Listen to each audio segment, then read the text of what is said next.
और आज 11 मई 2025 है और आज दिन है इतवार का। आलमी खबरों से इस वीलॉग का आगाज करने जा रहे हैं। नाज़रीन किराम, दुनिया में इस वक्त आलमी सतह पर मुख्तलिफ तरह की तब्दीलियाँ रोनमा हो रही हैं। अमरीकी सदर ट्रंप ने इख्तिदार में आने के बाद दुनिया में जो हलचल मचाई थी अब वो ख़त्म हो रही है। ट्रंप ने दावे बड़े बड़े किए और सबको एक मर्तबा ललकारा और सबको एक मर्तबा खौफज़दा कर दिया। लेकिन फिर यही ट्रंप है जो अपने बयानात से, अपने धमकियों से और अपने वादों से पीछे हट गया है। और ट्रंप दुनिया में अमरीकी बालादस्ती और अमरीका की सुपरमैसी को ज़बरदस्ती इम्प्लीमेंट करने के जो ख्वाब देख रहे थे वो पूरे होते हुए नज़र नहीं आ रहे हैं। सच तो यह है नाज़रीन किराम कि चीन ने अमरीका को ऐसी कारी ज़रब लगाई है कि अब अमरीका चीन के सामने बेबस नज़र आ रहा है और अब अमरीका चीन के सामने घुटने टेक रहा है। खबर यह है कि अमरीकी सदर ट्रंप ने 145% इजाफी टैक्स या टैरिफ आयद किया था चीन के खिलाफ और चीन को मुआशी तौर पर कंगाल करने और चीन को मुआशी तौर पर जकड़ने का ऐलान किया गया था। लेकिन हैरानकुन तौर पर चीन ने भरपूर अंदाज में रेजिस्टेंस दिखाई, मुकाबला किया, जिसकी वजह से अब ट्रंप जैसा शख्स भी चीन के सामने सरनगू या सरेंडर होने के लिए बेताब है। खबर यह है नाज़रीन किराम कि अमेरिका ने चीन के साथ टैरिफ मामलात पर मुज़ाकरात शुरू कर दिए हैं और अमेरिका चीन को कह रहा है कि आओ बैठकर बात करते हैं। हम आपको जानते हैं, आपकी दुनिया में वाकई ताकत है और आप दुनिया में वाकई सुपर मैसी की मुआशी सुपर मैसी की तरफ एक सफ़र कर रहे हैं, तो आओ हमसे बैठकर बात करते हैं।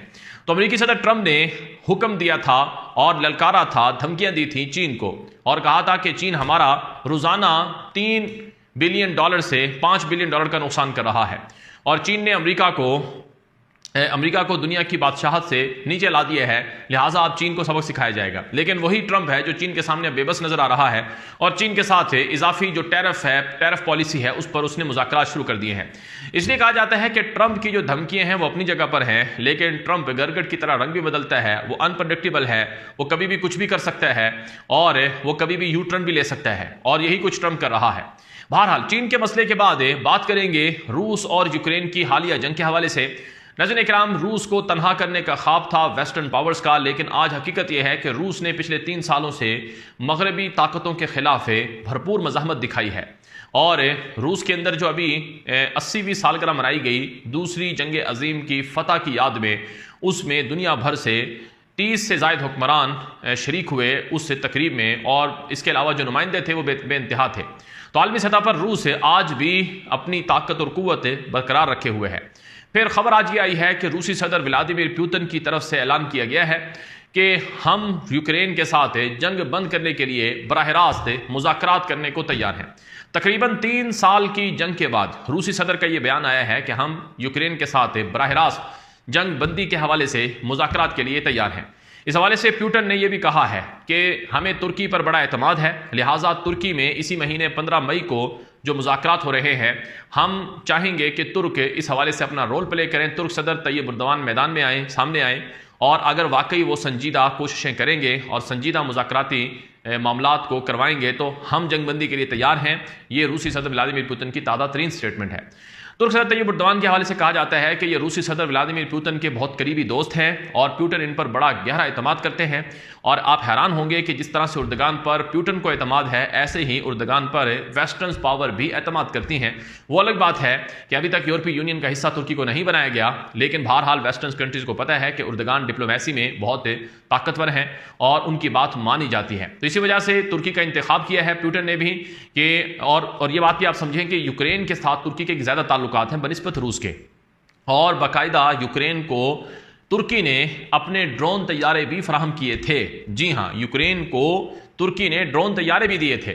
और रूस के साथ तुर्की के ताल्लुकात यूं हैं कि रूस ने तुर्की में न्यूक्लियर प्लांट लगाया और रूस तुर्की के साथ दिफाई मामलात भी बरकरार रखे हुए। मसलन S-400 जो मिसाइल सिस्टम है रूस का, वो तुर्की लेने की कोशिश कर रहा है। तो ये वो चीज़ें हैं जो दुनिया के अंदर एक रियलिटी रखती हैं, यानी हकीकत रखती हैं।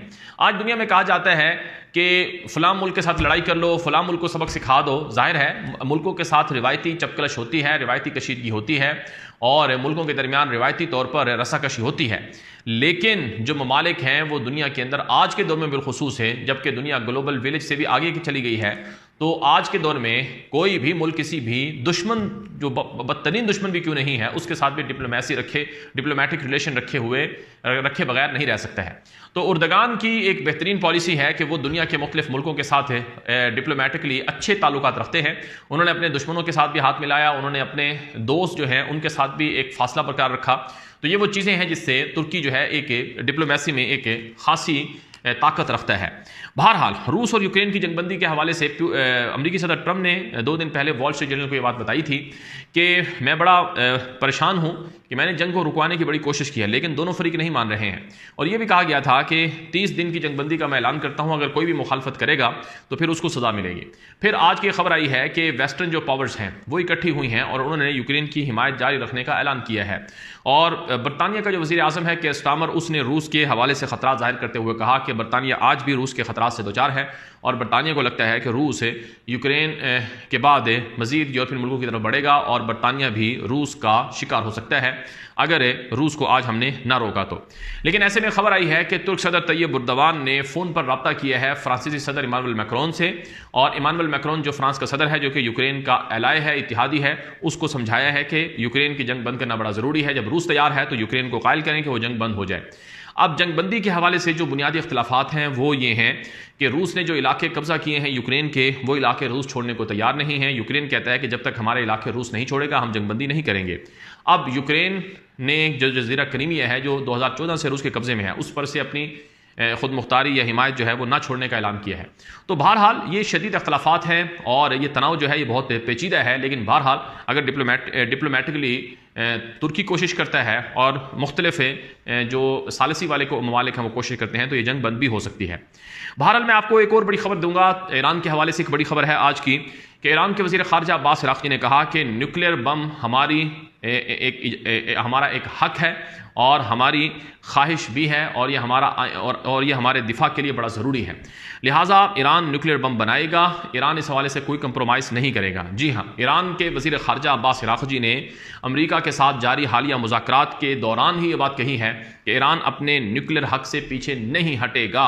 और आज खबर आ रही है कि चौथा राउंड जो है वो ओमान की वसाहत से अमेरिका और ईरान के बीच आज जारी है। रिपोर्ट्स आ रही हैं कि कतर के वज़ीर आज़म और वज़ीर ख़ारजा से भी ईरानी वज़ीर ख़ारजा की मुलाकात हुई है और कतर को भी कहा है। और कल जो है वो ईरानी वज़ीर ख़ारजा मौजूद थे सऊदी अरब के अंदर, सऊदी वज़ीर ख़ारजा फैसल बिन फरहान से उनकी मुलाकात हुई थी।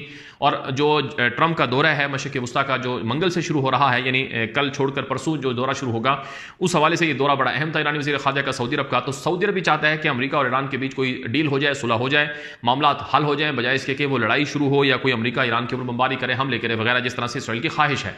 तो ईरान की तरफ से ज़ाहिरन ये कहा जा रहा है कि हम आइटम बम बनाएंगे, न्यूक्लियर हथियार हमारी ज़रूरत है वगैरह वगैरह। लेकिन पसे पर्दा जो चीज़ें हैं उनमें ये बातें कही जा रही हैं कि ईरान फिलफौर अमेरिका का बराह रास्त मुकाबला करने की कुव्वत नहीं रखता है। तो इसलिए ईरान ये शर्त मान लेगा कि ठीक है, हम अपने न्यूक्लियर प्रोग्राम को सिविल न्यूक्लियर प्रोग्राम की तरफ बढ़ाते हैं और एटमी हथियारों की तरफ या एटम बमों की तरफ नहीं जाते हैं। याद रहे, दुनिया के अंदर सिविल न्यूक्लियर प्रोग्राम की इजाज़त है। आज तुर्की भी सिविल न्यूक्लियर प्रोग्राम को जारी रखे हुए है, ईरान भी सिविल न्यूक्लियर प्रोग्राम जारी रख सकता है और अभी सऊदी अरब को अमेरिका सिविल न्यूक्लियर प्रोग्राम देगा जो सऊदी अरब की तवानाई की ज़रूरियात को पूरा करेगा। दूसरी तरफ नाज़रीन किराम, इसराइल के मीडिया पर मुसलसल खबरें आ रही हैं कि जो चाहे हो जाए, ईरान के साथ इसराइल कोई भी ताल्लुकात नहीं रखेगा और ईरान पर हमला करने की कोशिश करेगा। बल्कि आज तो इसराइली अखबारात में ये खबरें छपी हैं कि ईरान हूसियों की मदद करता है और हूसी जो इसराइल पर मिसाइल मारते हैं वो दरअसल ईरान के ही दिए हुए हैं। लिहाजा अब जब भी हूसियों का हमला होगा इसराइल के ऊपर तो उसका जवाब ईरान को दिया जाएगा और बदला ईरान से लिया जाएगा। तो ये एक तनाव जो है मजीद बढ़ाने की कोशिश है।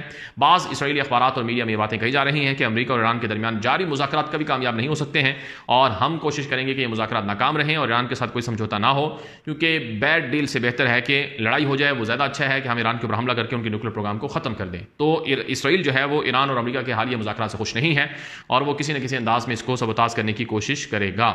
बहरहाल एक और बड़ी खबर है तुर्की और शाम और इसराइल के मामले के हवाले से। आप जानते हैं इसराइल की कार्रवाइयाँ शाम में बदस्तूर जारी हैं। इसराइली फ़ौजें भी शाम के अंदर मौजूद हैं। दरूजियों के नाम पर इसराइल शाम में मौजूद है और दरूजियों की हिमायत और मदद के नाम पर इसराइल शाम के जनूबी इलाकों पर कब्जा भी जमाना चाह रहा है। ऐसे में तुर्की शाम की हुकूमत के साथ खड़ा हो चुका है। तुर्की शाम की हुकूमत को मदद दे रहा है। तुर्की की फ़ौजें, असलाह, हथियार और टेक्नोलॉजी जो है वो शाम के अंदर शिफ्ट हो रही है हैं।